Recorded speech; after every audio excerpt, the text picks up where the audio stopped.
ప్రభునందు ప్రియులైన మీకందరికీ యేసుక్రీస్తు ప్రభువారి నామములో శుభవందనాలు తెలియజేస్తూ ఉన్నాం.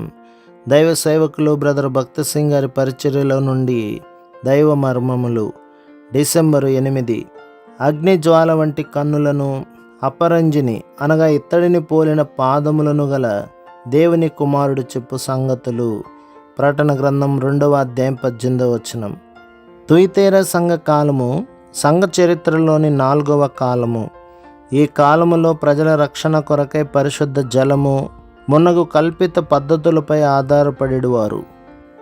అటువంటి సమయంలో క్రీస్తు ప్రభు అగ్నిజ్వాల వంటి నేత్రములు గలవాడుగాను, అపరంజిని అనగా ఇత్తడిని పోలిన పాదములు గలవానిగా ప్రత్యక్షపరచుకొనెను.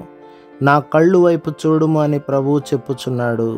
ఆయన సన్నిధిలోనికి వచ్చుట ద్వారా ఆయన అగ్ని జ్వాల నేత్రములను చూడగలము. ఆయన పాదములు ఇత్తడివి, ఇత్తడి తీర్పును సూచించును. పాపమునకు తీర్పు తీర్చబడితేనే తప్ప మనము శత్రువుని జయించజాలము.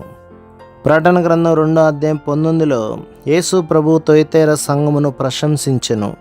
సంఘములోనున్న ప్రేమ విశ్వాసమును బట్టి కొనియాడెను. కానీ యెజబేలు అను స్త్రీ ఆ సంఘములో నున్నందున అక్కడ అపవిత్రత ఉండినని ప్రభువు నేరారోపణ చేసెను. తాను ప్రవక్తినని చెప్పుకొనుచు జారత్వమును ప్రవేశపెట్టి విగ్రహార్పితములైన వాటిని తినుటకు కూడా ఆ స్త్రీ నేర్పించెను. అట్టివారిపై ప్రభు భయంకరమైన తీర్పు పంపనై ఉన్నాడని ఇచ్చట మనము నేర్చుకొనుచున్నాము.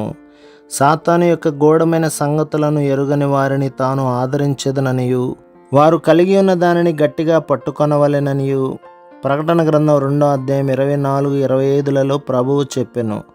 జయించు వారికి అధికారం ఇవ్వబడునని ప్రకటన గ్రంథం 2వ అధ్యాయం 26లో ఈ సంఘమునకు ప్రభు వాగ్దానం ఇచ్చెను.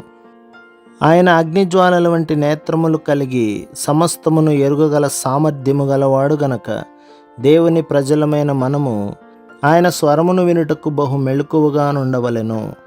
ప్రభు మిమ్మును, మీ కుటుంబమును, మీ సంఘమును దీవించి ఆశీర్వదించునుగాక. ఆమేన్.